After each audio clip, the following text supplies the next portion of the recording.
Good morning everyone. देखो अपने क्या चल रहा था, ऑर्गेनिक केमिस्ट्री है ना। उसमें जो आप लोगों की यूनिट चल रही है वो कौन सी चल रही है? कार्बोहाइड्रेट। ठीक है,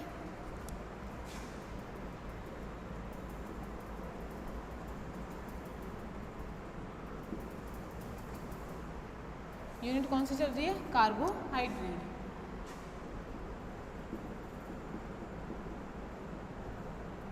पेपर कौन सा है ये? सेकंड।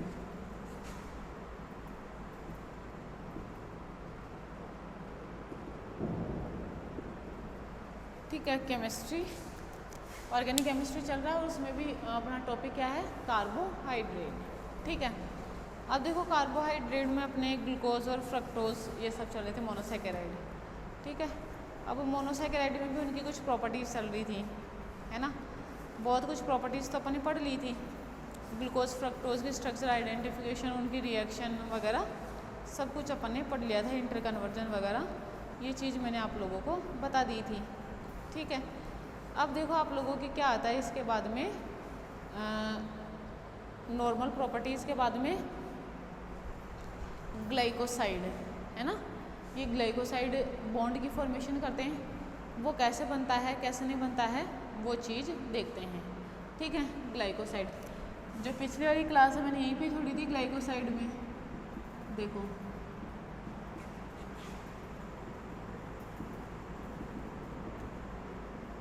ग्लाइकोसाइड्स। ठीक है, सबसे पहले तो आप देखो बनाने से पहले तो ये देख लेते हैं, पहले तो ग्लाइकोसाइड होते क्या हैं, उसके बाद में देखेंगे ये कैसे बनते हैं, किस तरीके से बनते हैं, वो चीज़ बाद की है। देखो ग्लाइकोसाइड क्या होते हैं, नॉर्मली क्या होता है कि जो ग्लूकोज और फ्रक्टोज होते हैं मोनोसैकेराइड होते हैं। ठीक है, उनमें देखो क्या होता है कि ये जो ग्लूकोज और फ्रक्टोज में क्या होता है, कार्बोनिल ग्रुप होता है। कौन सा? एल्डिहाइड या कीटोन। ये क्या करते हैं? अल्कोहलिक ग्रुप से रिएक्शन करते हैं, मतलब जो कार्बन पोजीशन 4th पे हो सकता है, कार्बन पोजीशन 5th पर हो सकता है। ये उन अल्कोहल OH ग्रुप से रिएक्शन करते हैं और रिएक्शन करके क्या बनाते हैं? हेमी एसिटेल रिंग का निर्माण करते हैं, साइक्लिक स्ट्रक्चर का निर्माण करते हैं। समझ में आ रही है? जिन्हें अपन क्या कहते हैं? ग्लाइकोसाइड्स कहते हैं। समझ में आ रही है? इनको अपन क्या कहते हैं? ग्लाइकोसाइड कहते हैं। ठीक है, अब देखो इसमें क्या होता है कि जो नॉर्मली हेमी एसिटेल वगैरह बनते हैं, है ना, मैंने क्या कहा, साइक्लिक रिंग का निर्माण बनते हैं, साइक्लिक रिंग का निर्माण करते हैं और उसमें जो एनोमेरिक कार्बन होता है ना, उसका OH के अपन किसी भी रेडिकल से रिएक्शन कराए एल्किल रेडिकल से तो वो बाइंड हो जाता है ना। इस बॉन्ड को कहते हैं ग्लाइकोसाइडिक बॉन्ड और बने हुए कंपाउंड को कहते हैं ग्लाइकोसाइड, है ना। कि अगर वो फ्री रेडिकल कार्बनिक फ्री रेडिकल के क्या मतलब कार्बनिक रेडिकल से अगर सब्स्टिट्यूट हो जाए, ठीक है, हाइड्रोजन हाइड्रोक्सिल जो एसिटेल वगैरह बनते हैं तो अपन उन्हें क्या कहते हैं? ग्लाइकोसाइड कहते हैं। एक तरीके का ईथर बॉन्ड होता है ये।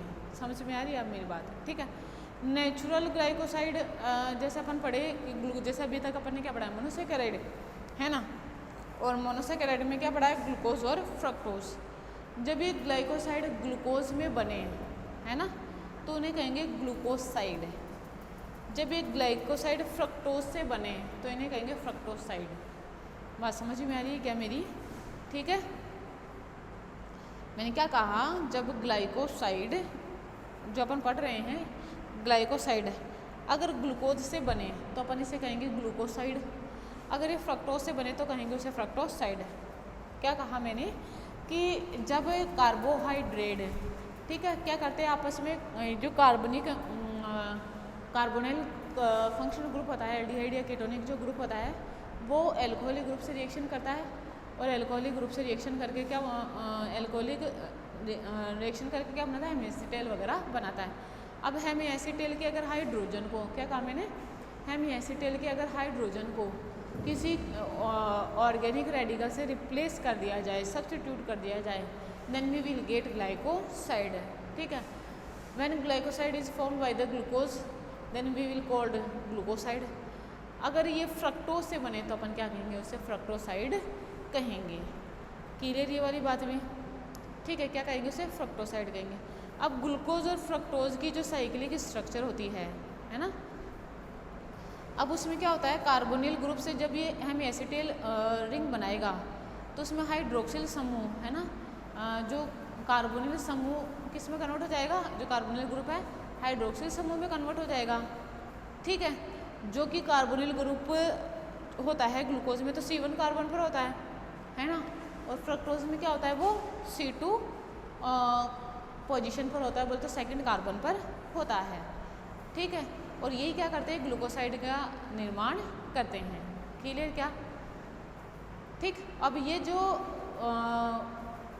अहम एसिटिल वगैरह रिंग बनाते हैं, ठीक है, तब बनने के बाद उन्हें क्या कहते हैं, ग्लूकोसाइड हाइड्रोक्सिल ग्रुप कहते हैं। समझ में आ रही है मेरी बात है? ठीक है, ये क्या करता है, डिफरेंट ऑर्गेनिक मॉलिक्यूल से क्या कर सकता है, ये रिएक्शन कर सकता है। कौन? Glucoside hydroxyl group. बात क्लियर है ये भी? ठीक है, फॉर एग्जांपल ग्लूकोज की मिथाइलेशन अगर करवाया जाए, है ना, कंप्लीट मिथाइलेशन, ठीक है, तो वो मिथाइलेटेड ग्लूकोज बनेगा। ठीक है, जिसे अपन क्या कहते हैं, ग्लूकोसाइड कहते हैं।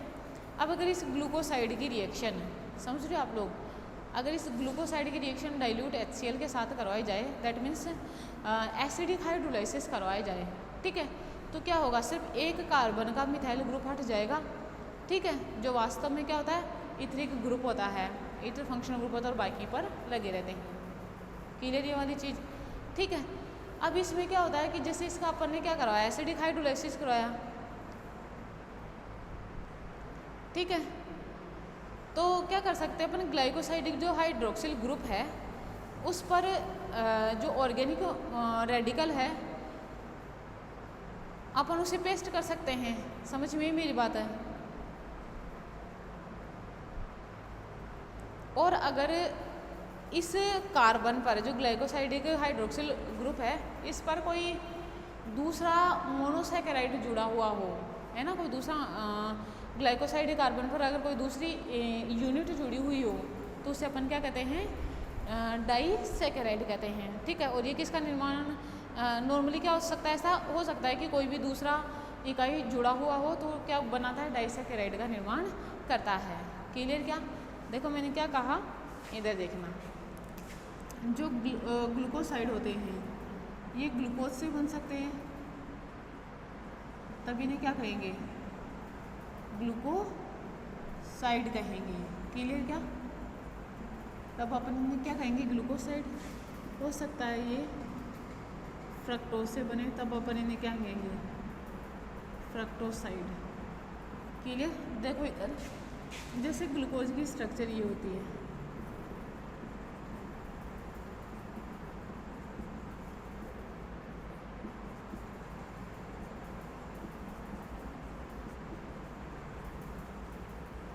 ठीक है, मतलब ग्लूकोज की स्ट्रक्चर ये होती है, ये साइक्लिक स्ट्रक्चर में इस तरीके से कन्वर्ट रहता है ना। इसको जैसे मैं इस तरीके से लिख दूँ,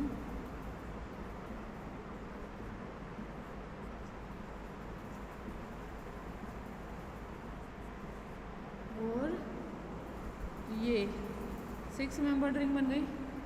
ठीक है, अब इसका मैंने रिएक्शन करवाई मिथाइल सल्फेट से। किसके साथ रिएक्शन करवाई, मिथाइल सल्फेट से, तो क्या बनेगा, देखो OCH3 OCH3 OCH3 OCH3 OCH3, और ये क्या कहलाता है, ग्लूकोसाइड है। ये क्या कहलाता है, ग्लूकोसाइड कहलाता है। अब अगर इस ग्लूकोसाइड का, है ना, देखो इधर लिख रही हूँ मैं इसे, इस ग्लूकोसाइड का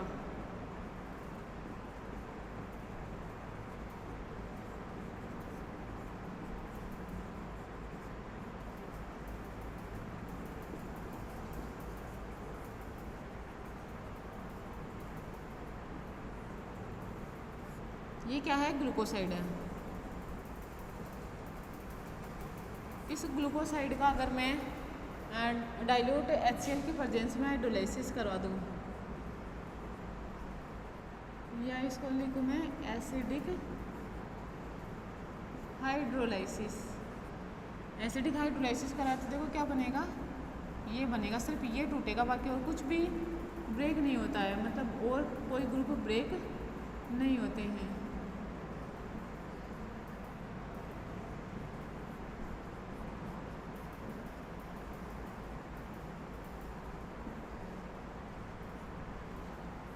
समझ में ही मेरी बात है, ठीक है। ठीक, और किसी का क्या होता है, हाइड्रोलाइसिस नहीं होता है, ठीक है। अब देखो नॉर्मली जैसे अपन इनको इनके कॉन्फ़िगरेशन के आधार पे, इसके कॉन्फ़िगरेशन यहाँ पे कोई कार्बनिक रेडिकल से अपन सब्स्टिट्यूट करके ग्लाइकोसाइड बनाते हैं, ठीक है। इस वाले कार्बन पर एन वाली कार्बन है ना ये, अब अपन अगर ये अल्फ़ा कॉन्फ़िगरेशन वाला तो अपन अल्फ़ा ग्लूकोसाइड कहेंगे, अगर बीटा कॉन्फ़िगरेशन वाला है तो अपन क्या कहेंगे, इसे बीटा ग्लाइकोसाइड कहेंगे। जैसे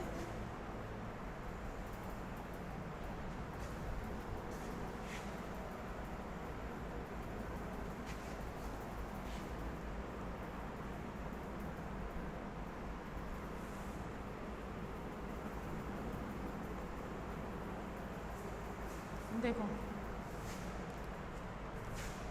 जैसे मैं लिखूँ इस तरीके से, ये कोई आर ग्रुप जुड़ा हुआ है, और जैसे यहाँ पे मैं लिख दूँ OH, HOH है ना, यही लिख दूँ।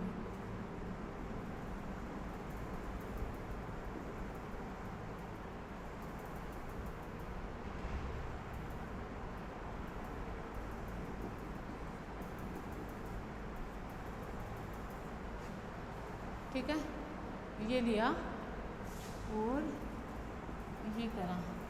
देखो अब इसकी पोजीशन देखो, तो अपन इसे क्या कहेंगे, अल्फा ग्लूकोसाइड, क्या कहेंगे अपन इसे, अल्फा ग्लूकोसाइड, है ना, ग्लूकोज से बना है ना, अल्फा ग्लूकोसाइड।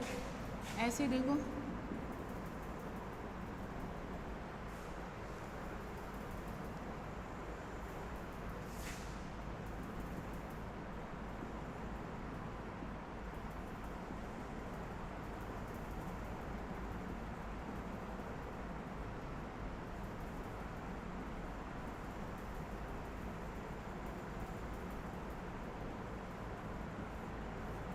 ये, ठीक है।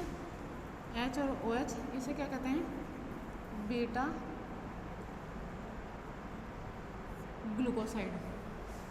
बात समझ में, ये तो ये बात हुई। अब नॉर्मली, और नॉर्मली क्या होता है कि जो बीटा ग्लूकोसाइड होते हैं ना, जो ग्लूकोसाइड का कॉन्फ़िगरेशन होता है वो क्या होता है, बीटा ही होता है ना, अल्फ़ा कम बनता है, कॉन्फ़िगरेशन क्या रखते हैं अपन, बीटा रखते हैं। देखो अगर ये इस तरीके का हो, समझना, देखो ये इस तरीके का हो HOH, ठीक है, और इसके साथ कोई ग्रुप जुड़ा हुआ हो, है ना, और कोई यूनिट जुड़ी हुई हो, ठीक है, ये यहाँ पे तो ऐसा हो गई, ठीक है, इस तरीके से कोई यूनिट जुड़ी हुई हो, ठीक है, तो अपन इसके लिए तो अल्फा यूज़ करेंगे, ये किसका निर्माण करेगा, डाइसैकेराइड का। ऐसे ही यहाँ पे भी हो सकता है ना, क्या हो सकता है यहाँ पे दूसरी यूनिट, मोनोसैकेराइड, ठीक है। ऐसे मैं लिखूँ ये चीज़, है ना, और ये यूनिट हो बीटा ग्लूकोसाइड, मतलब यूनिट कोई यहाँ पे जुड़ी हो तो बीटा ग्लूकोसाइड एक बॉन्ड का निर्माण करेगा, है ना, और ये यूनिट भी कैसी हो सकती है, मोनोसैकेराइड, ठीक है, और ये इस तरीके से होगा।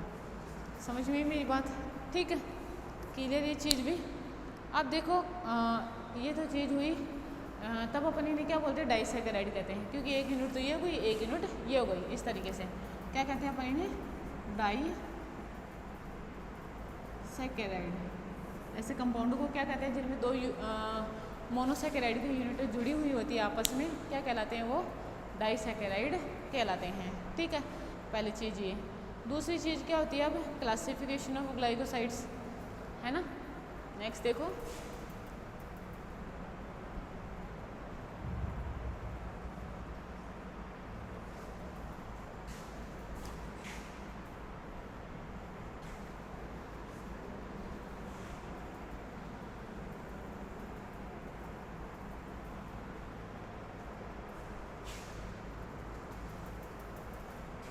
नेक्स्ट देखो classification of glycoside.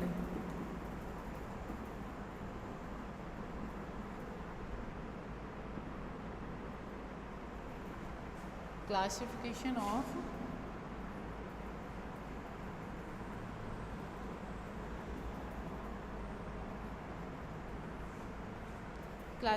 Of glycoside. ठीक है, अब देखो इसके क्लासिफिकेशन में अपन नॉर्मली देखो इसको 4 भागों में डिवाइड करते हैं। ठीक है, ग्लाइकोसाइड को 4 भागों में बांटा जाता है। ठीक है, और ये किस पे डिपेंड करता है कि जो शुगर मॉलिक्यूल अपने पास है ना, इससे कौन सा ग्रुप जुड़ा हुआ है ना। जो शुगर है अपने पास, जो मोनोसेकेराइड है, उससे कौन सा ग्रुप जुड़ा हुआ है, मतलब दूसरा भी कोई शुगर ग्रुप ही है या नॉन शुगर ग्रुप है, समझ में आ रही मेरी बात, या कोई अलग ग्रुप जुड़ा हुआ है। इस आधार पर इनका क्या किया गया है, क्लासिफिकेशन किया गया है। किस आधार पर, जो मोनोसेकेराइड शुगर जो यूनिट होती है, एक यूनिट, उससे किस प्रकार की जो अगली यूनिट जुड़ी हुई है, उसकी नेचर किस तरीके की है, कि वो शुगर है कि वो नॉन शुगर है। समझ में आ रही है आप लोगों को मेरी बात है। ठीक है, उसकी नेचर किस तरीके की है, उसके आधार पे डिपेंड करता है। ठीक है, नॉर्मली किस पे डिपेंड करेगा, उसकी नेचर के आधार पे डिपेंड करेगा। क्लियर ये वाली बात भी। ठीक है, अब देखो उसकी नेचर पे डिपेंड करे। ठीक है,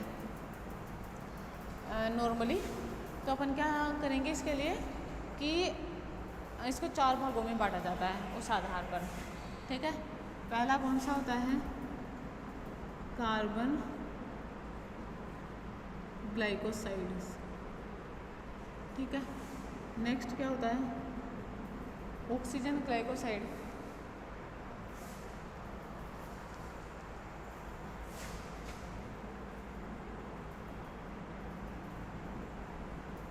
नेक्स्ट क्या होता है, नाइट्रोजन ग्लाइकोसाइड, है ना। क्या होता है नाइट्रोजन ग्लूकोसाइड। ऐसे लिखना है ना, यहाँ पे ऐसा है, यहाँ पे भी नहीं लिखा मैंने, ऐसा है ये ना, ये चीज़ क्लियर। और लास्ट वाला क्या होता है, सल्फर ग्लूकोसाइड, सल्फर ग्लाइकोसाइड। ठीक है, क्या लिखा, कार्बन ग्लाइकोसाइड। ठीक है, नेक्स्ट लिखा ऑक्सीजन ग्लाइकोसाइड, फिर लिखा नाइट्रोजन ग्लाइकोसाइड, फिर लिखा सल्फर ग्लाइकोसाइड। ठीक है, समझ में मेरी बात। ये किस बेसिस पे अपन ने बांटा है, देख कि शुगर की जो यूनिट है ना, वो दूसरी शुगर की यूनिट से कौन से एटम से जुड़ी हुई होती है। ठीक है, इसमें इसको क्या कहेंगे, when a sugar unit is bonded by carbon atom, then it is called C glycoside, sorry glycoside. ठीक है, इसको क्या बोलेंगे, when sugar unit is bonded bye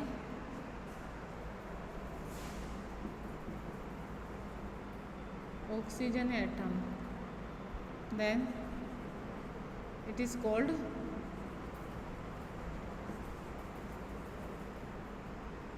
oxygen glycoside।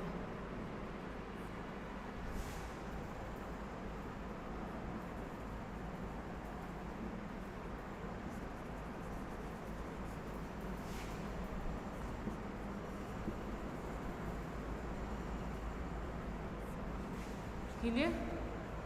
Next देखो, व्हेन शुगर यूनिट, है ना, when sugar unit is bonded by the nitrogen atom, then it is called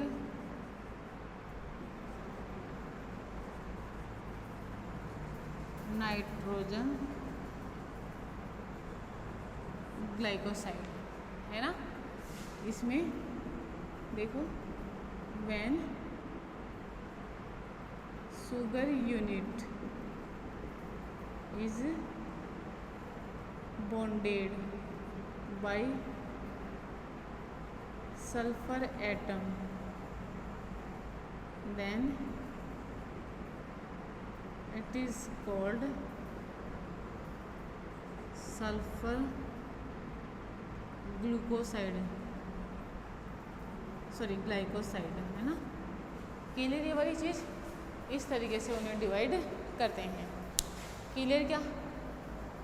अब इसकी बात करें, carbon glucoside, oxygen carbon glucoside का मतलब क्या है, जब शुगर की यूनिट कार्बन एटम से जुड़ी हुई हो तब उसे कार्बन ग्लाइकोसाइड कहेंगे। जब ये ऑक्सीजन से जुड़ी हुई हो, शुगर की यूनिट ऑक्सीजन एटम से जुड़ी हुई हो किसी दूसरे शुगर की यूनिट से, तो अपन इसे क्या कहेंगे, ऑक्सीजन ग्लाइकोसाइड कहेंगे। जब ये नाइट्रोजन से जुड़ी हुई हो तो इसे क्या कहेंगे, नाइट्रोजन ग्लाइकोसाइड कहेंगे। और जब ये सल्फर से जुड़ी हुई होगी तो अपन इसे क्या कहेंगे, सल्फर ग्लाइकोसाइड कहेंगे। क्लियर ये वाली चीज़ भी, है ना। अब देखो, ये तो बात हुई नॉर्मल, जैसे इनका क्लासिफिकेशन अपन किस तरीके से करते हैं। अब बोले तो अपन लैब में भी इनको बना सकते हैं ना। लैब में जनरली इनको सिंथेसाइज किया जा सकता है। क्लियर, ठीक है। उसके बाद में देखो, लैब के अलावा ये प्रकृति में भी पाए जाते हैं। बोल तो नेचुरल ग्लाइकोसाइड भी होते हैं। ठीक है, देखो कौन से होते हैं।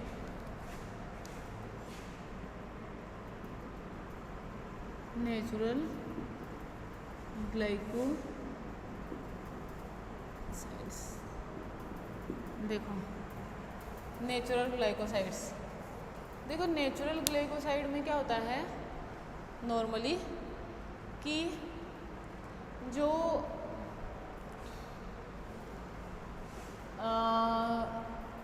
ग्लाइकोसाइड्स होते हैं, जैसे नेचुरल ग्लाइकोसाइड में जैसे अपन उन्हें यूज़ भी करते हैं। ठीक है, प्रकृति में अपने आप पाए जाते हैं। उनकी स्ट्रक्चर कॉम्प्लेक्स टाइप की होती है।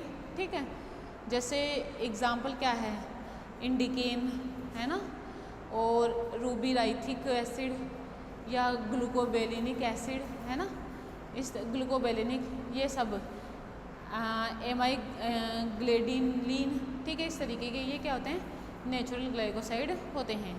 जो क्या होते हैं, मोस्ट ऑफ पेड़ पौधों की पत्तियों, है ना, उनकी जड़ों, उनकी स्किन, मतलब जो छाल होती है, और उनके बीज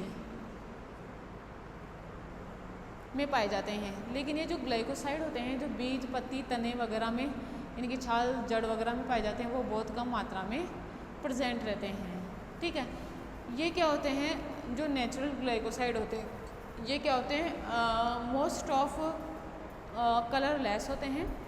ठीक है, क्रिस्टलाइन नेचर के होते हैं, स्वाद में कड़वे लगते हैं और वाटर में सॉल्युबल होते हैं।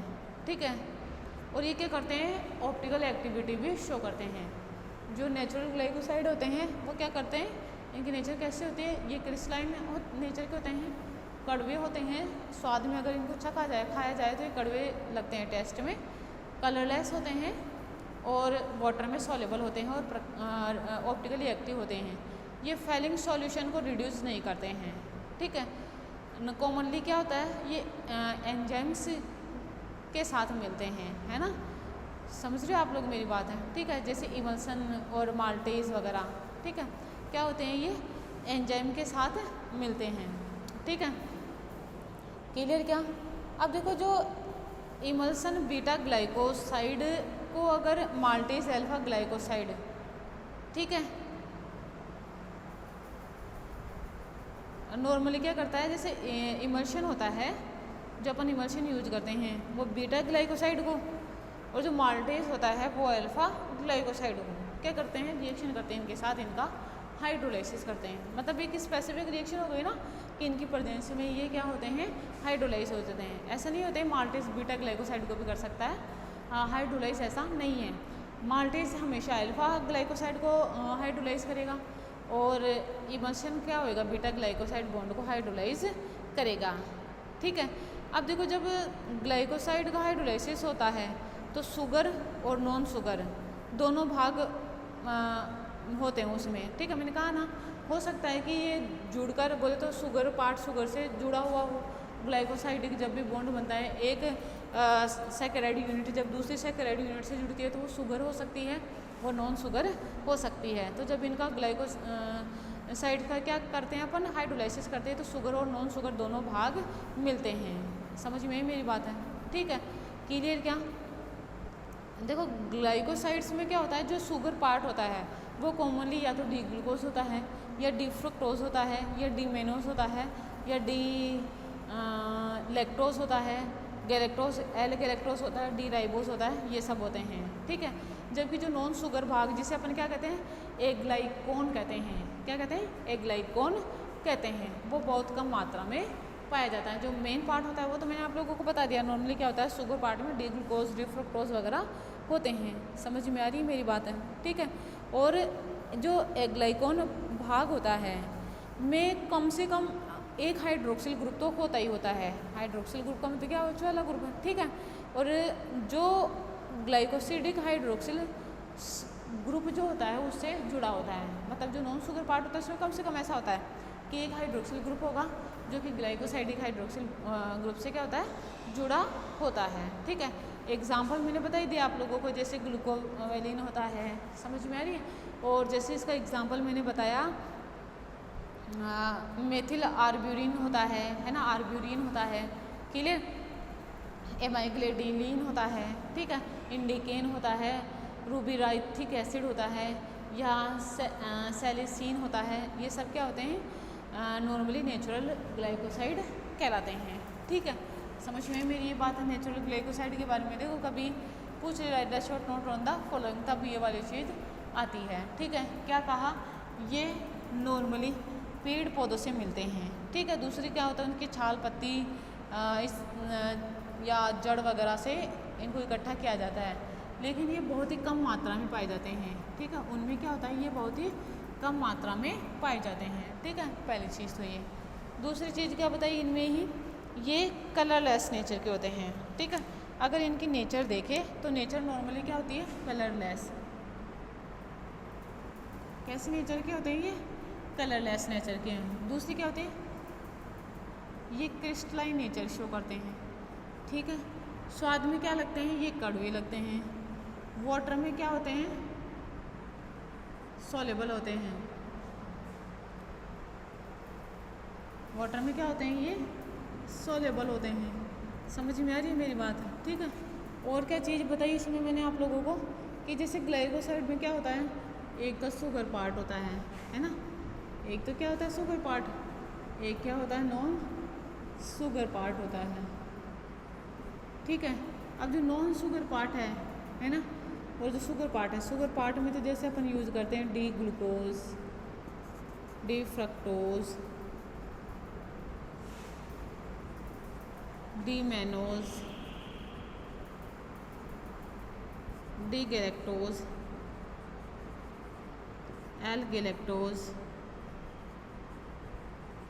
डी राइबोज, ढेर सारी ये यूनिट यूज़ करते हैं, है ना। लेकिन जो नॉन शुगर पार्ट होता है उसे अपन क्या कहते हैं, एक ग्लाइकोन कहते हैं, है ना। क्या कहते हैं उसे, एक ग्लाइकोन कहते हैं।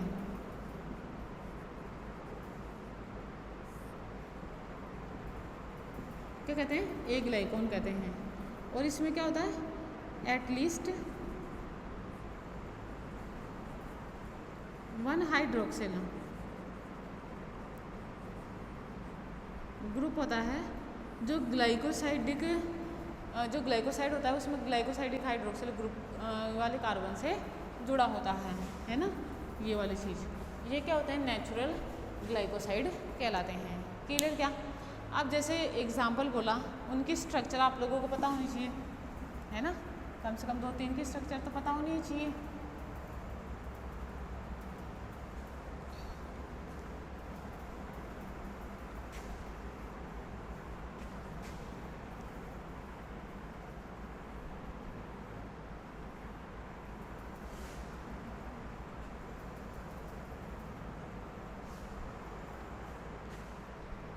ठीक है, देखो स्ट्रक्चर इनकी।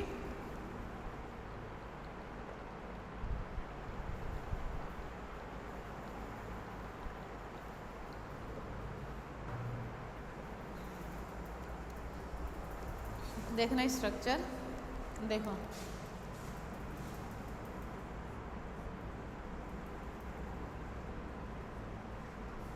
ठीक, सॉरी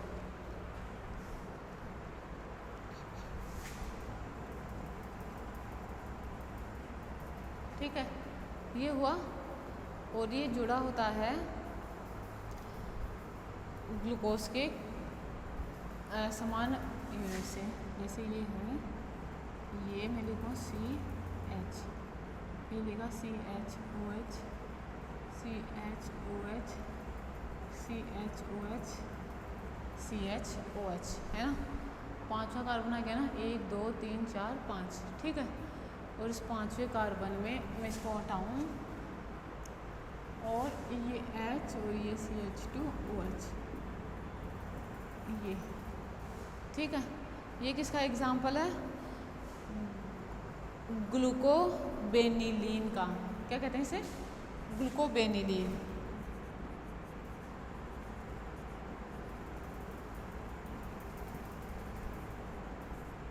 क्या कहेंगे? ग्लूकोबेनिलीन कहेंगे, ठीक है। नेक्स्ट देखो, अगर और एग्जाम्पल की बात करें तो देखो, आर्ब्यूरिन या मिथाइल आर्ब्यूरिन अपन किस तरीके से बनाते हैं। देखो, ये ऑक्सीजन, ये CH, ठीक है। अब जैसे इसका कॉन्फ़िगरेशन लिखूँ मैं यहाँ पे, देखो HOH, HOH, HOH, H, CH2OH, ठीक है। ये क्या कहलाएगा? आर्ब्यूरिन और मिथाइल आर्ब्यूरिन। कैसे? जब R बराबर H हो तो ये आर्ब्यूरिन कहलाएगा, जब R बराबर CH3 हो तो ये क्या कहलाएगा? मिथाइल आर्ब्यूरिन कहलाएगा। क्या कहलाएगा? मिथाइल आर्ब्यूरिन कहलाएगा, ठीक है। अब एमाई गर्डेलिन की स्ट्रक्चर देखो किस तरीके की होती है, ठीक है। देखो इधर,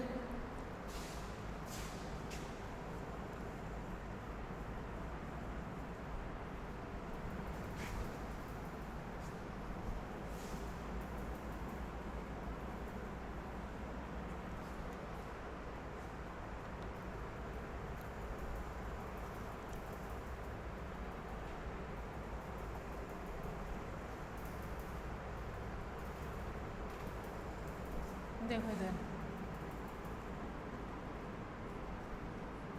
जैसे मैं लिखूँ इसको CH, है ना, इस H को इधर लिखूँ,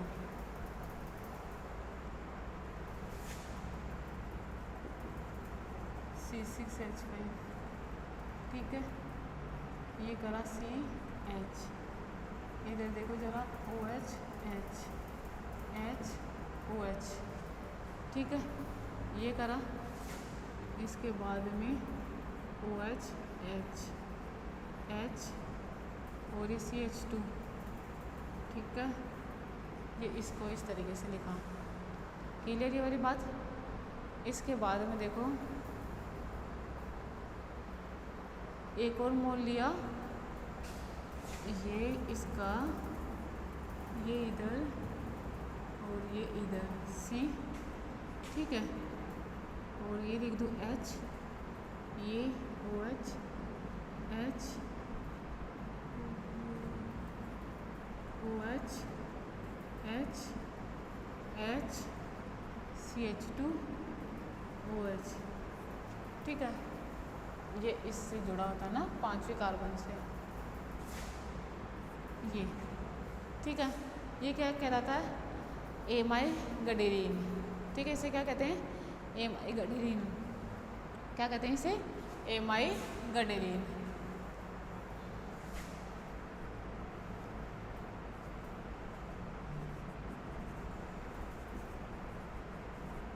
ये, ठीक है।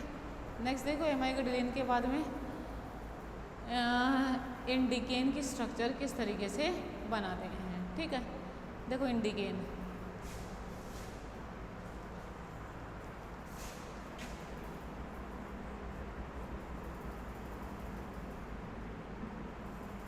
ये हुआ। ठीक है, अब ये क्या है अपना इंडोल है, पढ़ चुके आप लोग। ठीक है, इंडिकेन के स्ट्रक्चर बनाएंगे तो इस थर्ड पोजीशन पर कोई स्टार्च मॉलिक्यूल जुड़ जाएगा, कुछ यूनिट सेकेंड की।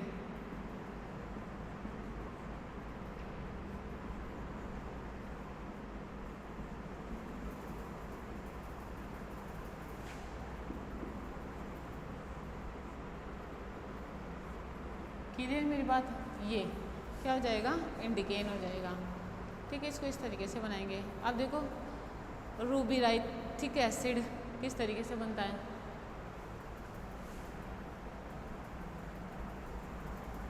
ये सब क्या है, नेचुरल ग्लाइकोसाइड है। देखो नेचर में पाए जाते हैं ये।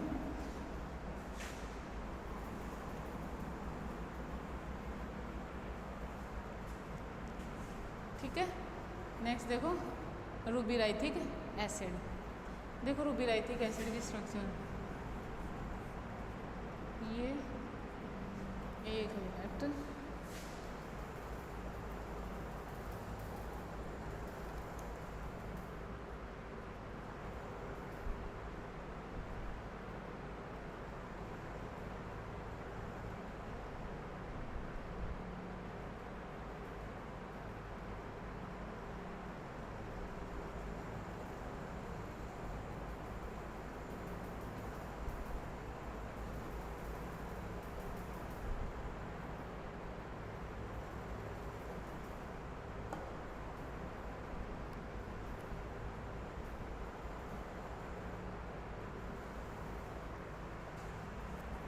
देखो रूबिराइथिक एसिड बनाना है ना, तो क्या होगा इसमें, ये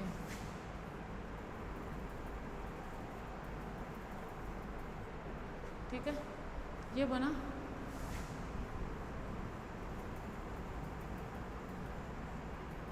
ये ठीक है, अब ये ऐसे H, अब ये OH H,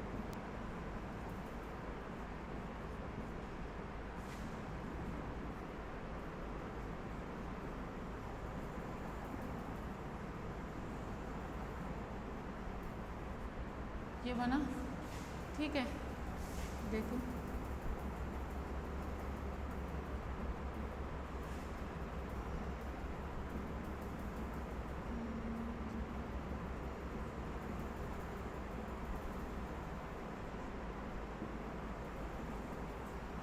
ये ठीक है, ये क्या बनेगा, रूबिराइथिक एसिड। ठीक है, सेलिसिन, एक और एग्जाम्पल बचा है सेलिसिन का। ठीक है, देखो सेलिसिन बहुत आसान है, एक बार बना के देखोगे ना तो आ जाएगा आप लोगों को बनाना। ठीक है, इसमें ये क्या बनाते हैं, सबसे पहले तो बेंजीन रिंग बनाई। अब इससे देखो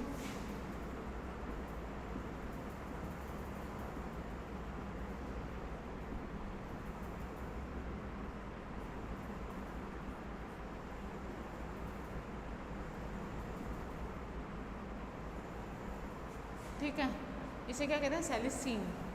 क्लियर, सेलिसिन का स्ट्रक्चर आप लोग इस तरीके से बनाओगे।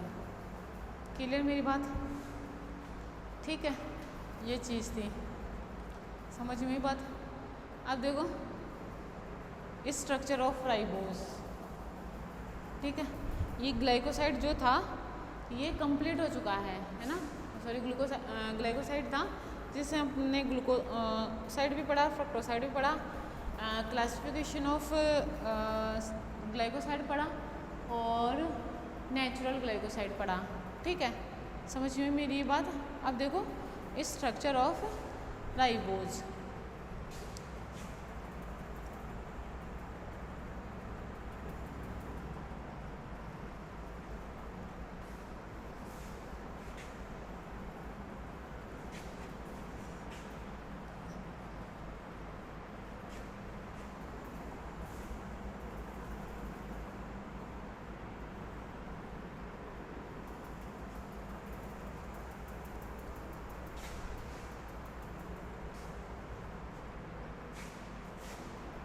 देखो स्ट्रक्चर ऑफ राइबोस, ठीक है, स्ट्रक्चर ऑफ राइबोस। क्लियर ये वाली चीज़।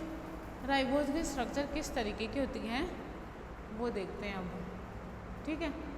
देखो क्या होता है कि जो राइबोस होता है, ठीक है,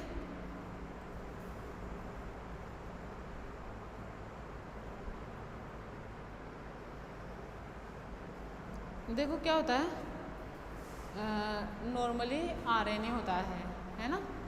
आरएनए का मतलब राइबोन्यूक्लिक एसिड, ठीक है। जो राइबोस होता है वो किस में होता है, राइबोन्यूक्लिक एसिड में। राइबोस जो होता है वो क्या होता है, किस में होता है, राइबोन्यूक्लिक एसिड में पाया जाता है, मतलब आरएनए में। राइबोन्यूक्लिक एसिड का मतलब क्या है, आरएनए, ठीक है। आरएनए में क्या पाया जाता है, राइबोस पाया जाता है। Ribose is a aldopentose sugar. क्या होता है, एल्डोपेंटोज शुगर होता है ये। समझ में मेरी बात। एल्डोपेंटोज या मैं कहूँ सैकेराइड होता है, जिसमें क्या होता है,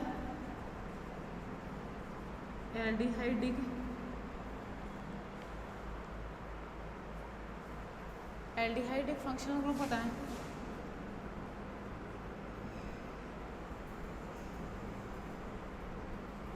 और क्या होता है, 4 हाइड्रोक्सिल ग्रुप भी प्रेजेंट होते हैं, ठीक है। इसके स्ट्रक्चर नॉर्मली क्या होती है, अपन किसकी तरह पढ़ते हैं, ग्लूकोज की तरह पढ़ते हैं। समझ में आ रही, मतलब ये ग्लूकोज के जैसे नॉर्मल रिएक्शन देता है, जिससे अपन क्या कर सकते हैं, इसकी स्ट्रक्चर को आइडेंटिफाई कर सकते हैं। क्लियर क्या ये बात भी, ठीक है। अब देखो क्या होता है कि डी एरिथ्रोस होता है। डी एरिथ्रोस का अगर किलेनी सिंथेसिस कराया जाए तो राइबोस और एरेबिनोज का मिक्सचर बनता है ना। मैंने क्या कहा, डी एरिथ्रोस पढ़ चुके हो ना आप लोग। डी एरिथ्रोस का किलेनी सिंथेसिस करवाया था, ठीक है, जो कि एल्डोटेट्रोस होता है। उसके किलेनी सिंथेसिस से क्या बनता है, राइबोस और एरेबिनोज का क्या बनता है, मिक्सचर बनता है। समझ में आ रही है आप लोगों को बात, ठीक है। अगर इस मिक्सचर की कंसनट्रेट HNO3 के साथ रिएक्शन कराई जाए तब राइबोस का ऑक्सीडेशन होएगा और डाई कार्बोक्सिलिक एसिड बोलते हो ट्राई हाइड्रोक्सी ग्लूटेरिक एसिड की सिंथेसिस होगी। समझ में आ रही है ना, ठीक है। देखो जरा,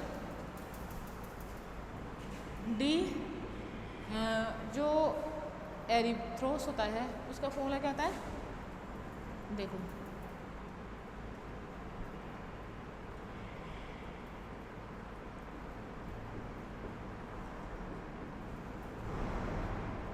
ये क्या होता है, डी एरिथ्रोस, ठीक है। अब इसकी किलेनी सिंथेसिस करवाई तो ये क्या बनाएगा, OH OH CH2OH, ये क्या है, डी राइबोस। और इसके साथ ही क्या बनता है, CHOH OH CH2OH, ये क्या है, डी एरेबिनोज।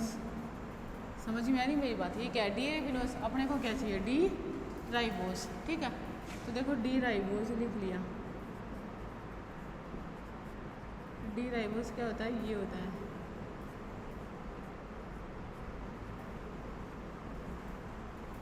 ये क्या होता है, डी राइबोस होता है।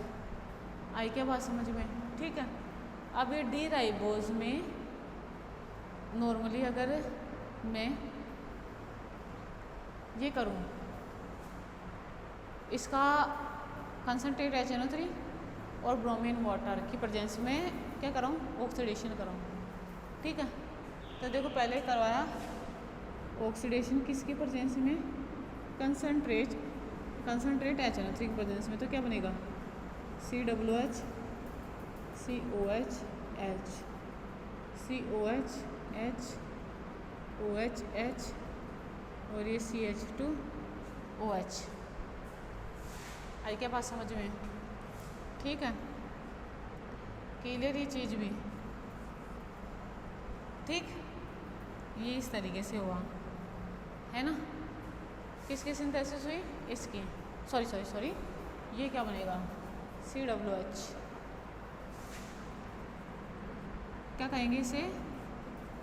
ट्राई हाइड्रोक्सी, क्या कहेंगे? Try hydroxy glutaric acid.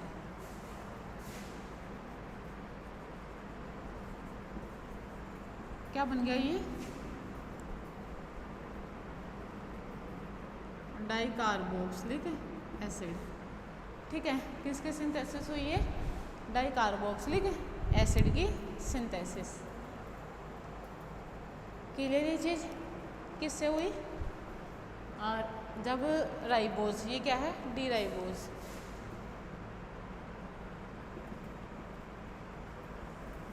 D ribose का अपन कंसनट्रेट HNO3 की प्रेजेंस में क्या करवाते हैं? नॉर्मली ऑक्सीडेशन करवाते हैं। ठीक है, अगर इसका Br2 और बोले तो ब्रोमीन वाटर की प्रेजेंस में ऑक्सीडेशन कराया जाए तो देखो जरा,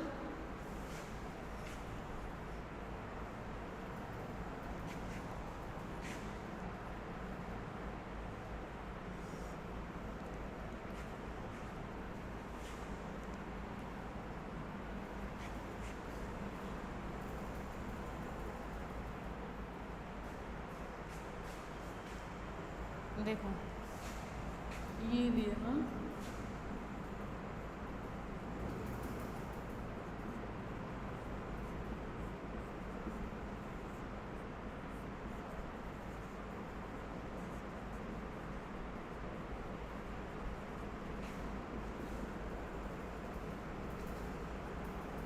ये क्या लिया? ब्रोमीन वाटर करवाया तो केवल COOH ग्रुप का ही ऑक्सीडेशन होगा। ये होता है ना इसमें।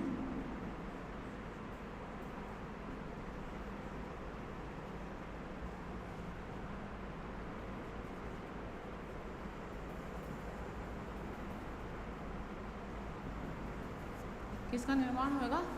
राइबोनिक एसिड का। किसका निर्माण होगा? राइबोनिक एसिड का होगा। नेक्स्ट देखो, अगर इसकी रिएक्शन HCN के साथ करवाई जाए, ठीक है, तो ये क्या बनाएगा? साइनोहाइड्रीन। अगर इसका सोडियम अमलगम की प्रेजेंस में रिडक्शन कराया जाए तो ये क्या बनाएगा? एडोनिटोल। ठीक है, किसका निर्माण करेगा? ये एडोनिटोल का निर्माण करेगा, जो रेड फॉस्फोरस और HI की प्रेजेंस में एन पेंटेन का निर्माण करेगी। क्लियर? नेक्स्ट देखो,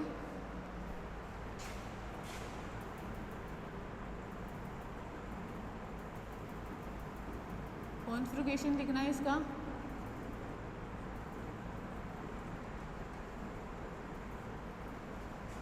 ठीक है, देखो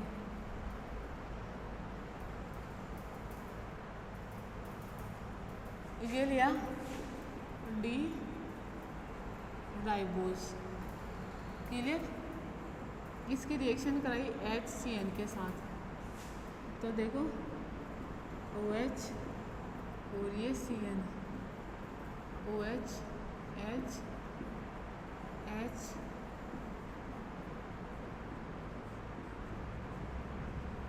ठीक है, क्या बना?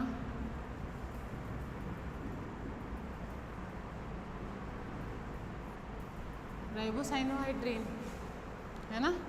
किसका निर्माण हुआ? राइबोसाइनोहाइड्रीन का। ठीक है, ऐसे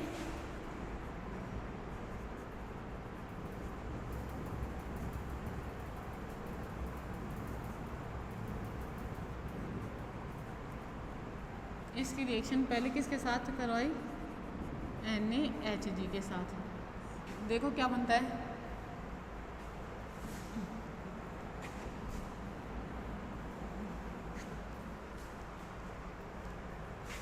क्या बनेगा, CH2OH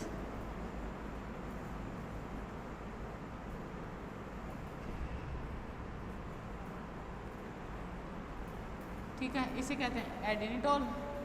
अगर इसकी reaction red phosphorus plus HI के साथ करा दे तो क्या बनता है,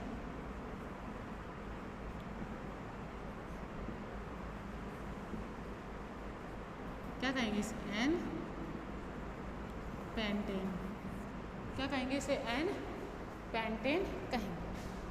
ठीक है, तो जो इसकी हेमी एसिटल स्ट्रक्चर है, ठीक है, किसकी,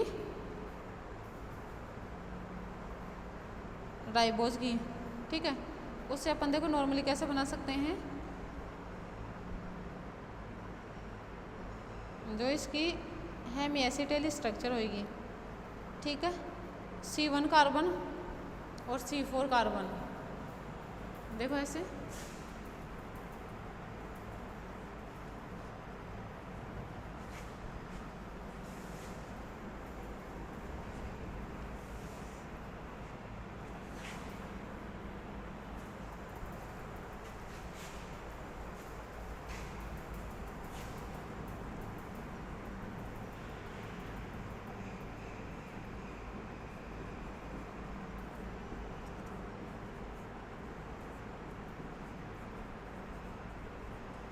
ठीक है। देखो ये इस पर अटैक करेगा और ये देखो इस तरीके से बनाएगा।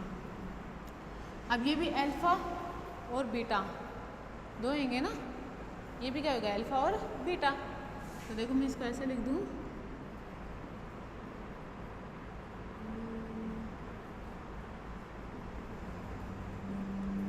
अब दो हैं और ये CH2OH, ये इस तरीके से, इसे क्या कहेंगे, alpha ribose, alpha D ribose का बन रहा है नहीं,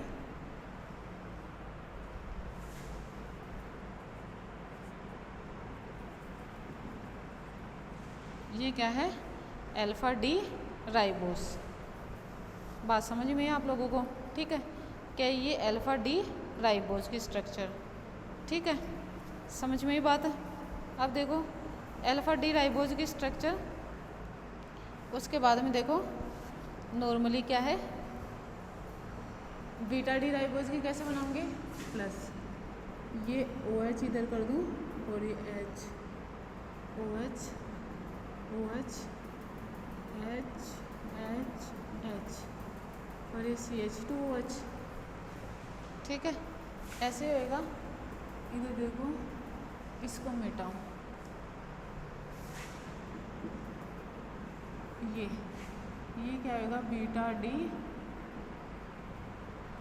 राइबोज, किसका निर्माण होगा, ये बीटा डी राइबोज का निर्माण होगा। समझ में आप लोगों को ये बात भी, किसका निर्माण करेगा, ये बीटा डी राइबोज का। ठीक, अब इनके साइक्लिक स्ट्रक्चर बनाए, है ना, बनाते ना साइक्लिक स्ट्रक्चर, वो किस तरीके से बनाएंगे, देखो ज़रा, जो साइक्लिक स्ट्रक्चर होएगी, है ना, बताओ साइक्लिक स्ट्रक्चर में अपने ऐसे बनाते हैं इसका, जैसे ये लिखूँ मैं, ये ऐसे और ये ऐसे, ठीक है। देखो इसमें इसका लिखूँ तो मैं OH और ये H, OH H, OH H H और ये CH2OH, ये क्या बना, अल्फ़ा डी राइबोज, ठीक है, क्लियर।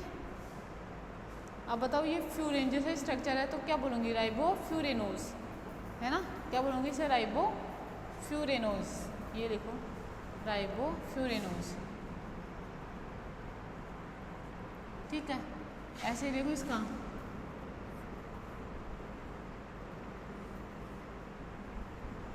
ये H ये OH, ये H OH OH H H CH2OH, ये क्या है, बीटा डी राइबोफ्यूरेनोज। समझ में आई मेरी बात, ये भी क्या है, राइबोफ्यूरेनोज है, राइबो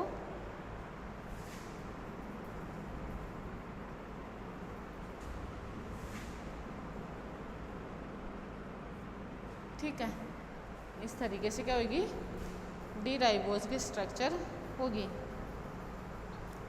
अब डीऑक्सी राइबोज की बात करते हैं, है ना। किसकी बात करें, डीऑक्सी राइबोज की। देखो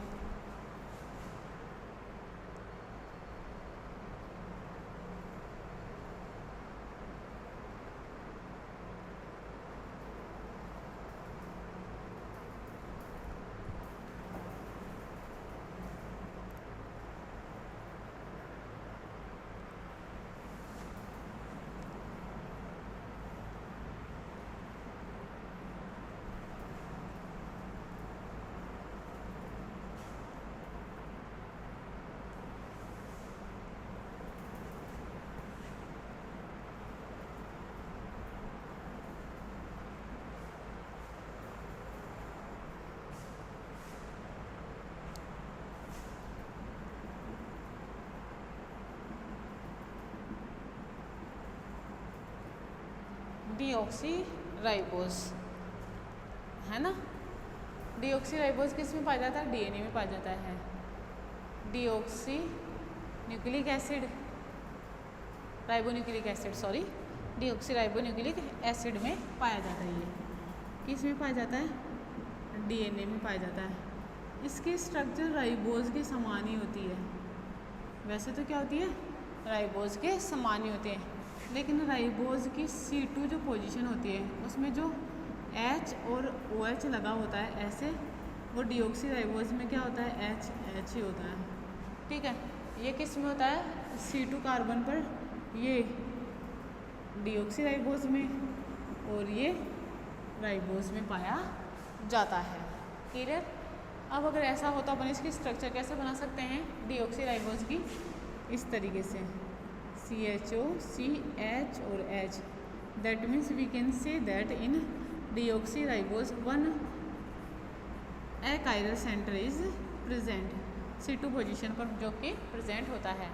ये क्या होता है, डीऑक्सीराइबोज होता है। क्लियर।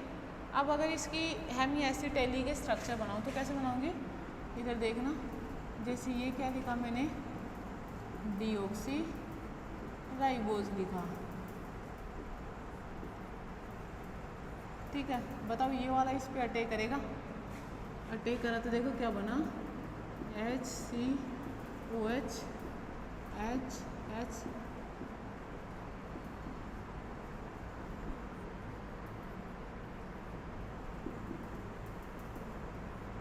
ये इसे क्या बोलेंगे, अल्फा डी। ये क्या है, डी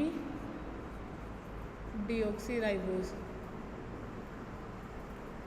ये क्या है, अल्फा डी डीऑक्सी राइबो फ्यूरेनोज। ठीक है, ऐसे ही देखो,